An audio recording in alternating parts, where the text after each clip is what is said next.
You found out, like I said, that your pastor was human after all, and he may have hurt you in some way or another. Some people, upon seeing such things, they either quit church altogether. I've seen that happen. They join another church. I've seen that happen. Or they start a church of their own self, their own church, sometimes in the same faith and belief, or even start another denomination. And by doing so, they might just yet add another name to the earth, finding themselves naked. They were so anxious to clothe themselves with a new faith, or a belief, or a religion, so they clothe themselves with another name, cover their nakedness with a fig leaf. Now, I do have an explanatory note for that. All right, this explanatory note is called "You Cover Your Nakedness with a Fig Leaf." I almost left that statement out of this book, I now laughingly admit, for it seems a little ill fit with the rest of my words here. But my wife, however, Kimmy, during the final editing stages, insisted that I leave it in. And I realized that she was right about it, because it really does fit perfectly in with what I'm trying to convey.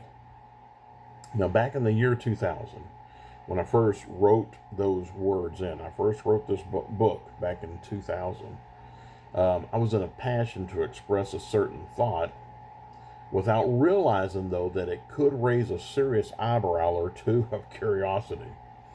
Because the people who know exactly what I meant by that statement, this explanatory note probably will seem unnecessary. But I know for certain that other people are going to be scratching their heads over that thought. But of course, this has a direct connection with the Garden of Eden story. It does. With the incident of Adam and Eve when they realized that they had done something wrong. Let's go to Genesis 3:7. The eyes of them both were open, and they knew that they were naked, and they sewed fig leaves together and made themselves aprons. Now, a host of thoughts can be gleaned from that situation. Now, I've heard a host of thoughts. Also, many more thoughts with my own connection in the main part of this book, that is during chapter 2. But I'm going to try and be brief with this explanation so we can get back to the main topic at hand, even though this has to do with it. First of all, we should realize that in proper metaphorical biblical analysis, there's a big difference in being naked and being nude. 1 Corinthians 4:11. Even unto this present hour, this is Paul speaking, we both hunger and we thirst, and we're naked, and we're buffeted, and have no certain dwelling place. We don't imagine Paul and his comrades being nude in that situation. This next verse will help explain his meaning. Hebrews 4:13. This is Paul again. Neither is there any creature that is not manifest, clearly visible, in his sight. But all things are naked and open unto the eyes of him with whom we have to do. Now, here with that statement, we do see a connection with the Genesis account, and that nothing can be hidden from God. Naked in this case is an exposure toward God of the intents and thoughts of a person's heart or mind. Adam and Eve surely felt that they needed to have a covering other than God's, as if God's covering was not enough for them, or that they were too ashamed to have his covering anymore because of their wretched sin. That's why God asked them, "Who told you that you were naked?" from Genesis 3:11. Especially since earlier in the story they were already aware of their nakedness and they were not ashamed of it. Genesis 2:25. And they were both naked, the man and his wife, and they weren't ashamed. Or should I say, and as Paul has suggested in Hebrews 4:13, that their hearts and their thoughts were open and exposed to God, and they weren't ashamed, they had nothing to hide, and they needed not to hide anything about themselves within God's kingdom. Because up until that time, they had done absolutely nothing wrong. Committed in great sin, however, which sin, by the way, was a wish to usurp unearned, unmerited authority to become as gods, as it says in Genesis 3:5, your eyes shall be open and you shall be as gods, knowing good and evil, much like dictators over churches try to do today, of which subject concerning our first parents, I fully intend on exploring in my upcoming book on Adam and Eve, part 2 of the Spiritual Side of Creation book series, of which I'm fixing to publish. I've been promising that for months on end, but I'm getting very close to with my editing of it. Very close. They suddenly felt a great need to cover themselves with another name other than God's. That is, they needed the name of Adam. See Genesis 5:2. Call their name Adam. Their name, i.e., first man Adam, as is seen in 1 Corinthians 15:22, and Adam all shall die, and 1 Corinthians 15:45. The first man Adam was made a living soul, but the last Adam, Jesus, was made a quickening spirit. Which all that basically means is possessing the name of religiously carnal man as opposed to simply having the name of God. But with the sin of their disobedience came a great shame and a need for another covering besides what God had already provided for them. It's not a coincidence, therefore, that their new covering was made of a fig leaf. Why is that? We have to seriously ask why it had to be that of a fig tree. Why not any other tree than the fig? Because of the size of the fig leaf? It was bigger? It was bigger than the other trees? I'm sure other leaves were just as big or bigger than that. A thought of which I did travel down pretty well in my book in the beginning. It was spiritual from the very start, in linking the fig tree metaphorically to the religious Israeli nation of the Old Testament. We see this, first of all, in Hosea 9:10b. I saw your fathers as the first ripe in the fig tree at her first time.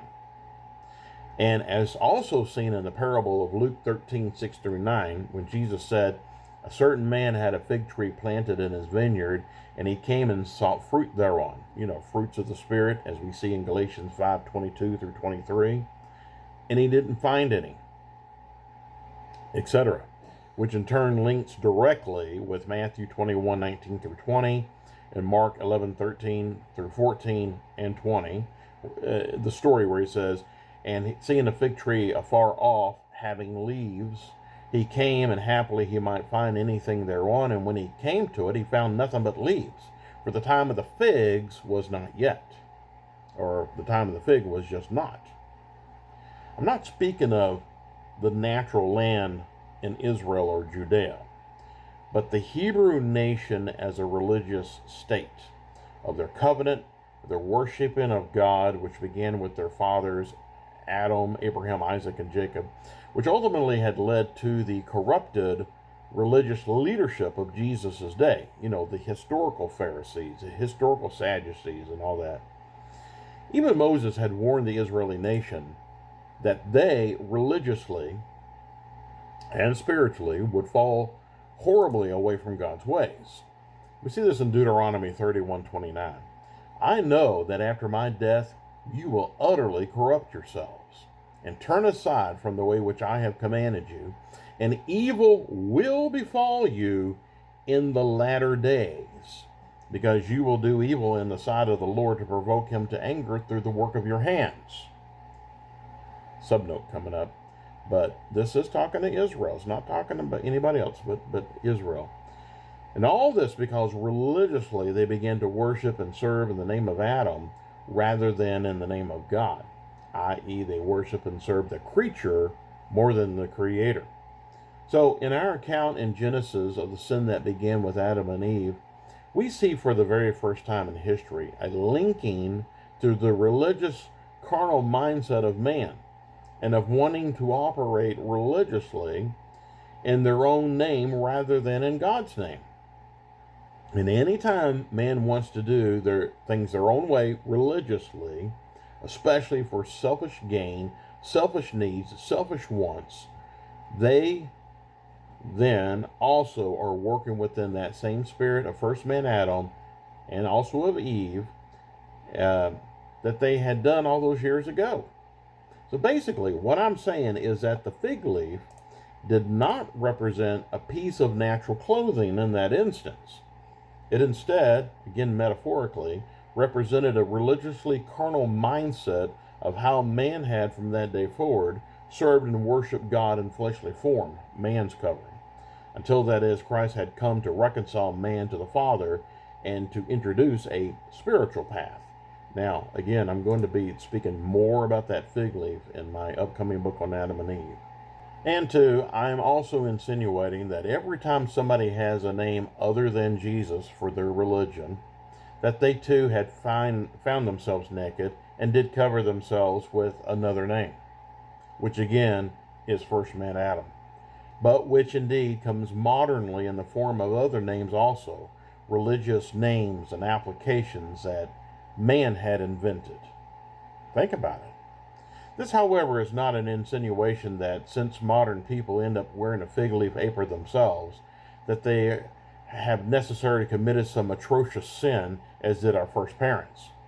But it is a suggestion that they are operating in the flesh, as many do who are raised in man's religion and know only the fleshly aspects of Jesus, like it's seen in 2 Corinthians 5:16. Though we have known Christ after the flesh, yet now henceforth know we him no more. Without realizing, of course, that there's a difference and a much better way to Christ, and that they can instead operate in spirit and in truth. I'm going to certainly speak more on that idea, i.e. of how many are operating in the flesh and instead of the spirit, within the upcoming chapters of this very book, and also of Adam himself, of how he was the first to kick off man's fleshly religion, and of his connection with our current topic, which I'm going to actually begin speaking about him in the very next upcoming explanatory note, and a few more times throughout this book as well. I'm going to remind my readers also, and especially those who have trouble with trying to spiritualize some scriptures, or rather in seeing some as metaphorical, to please see my book called In the Beginning, It Was Spiritual from the Very Start, where I explain in great detail that many verses in our Bibles can be read allegorically, especially the first 4 chapters of Genesis. So please refer to that book for a fuller explanation. But let's talk about our first and only subnote for this explanatory note, called the work of your hands, when I mentioned about the work of the hands. Now, that statement has a religious connotation to it. Man's own dreamt up religious ideas, that's the working of their hands, which statement can be seen repeated throughout the Bible. Now, herein, I'm going to explore that idea a little more later on, such as in an upcoming explanatory note for chapter 7, where I'm going to make that statement more obvious.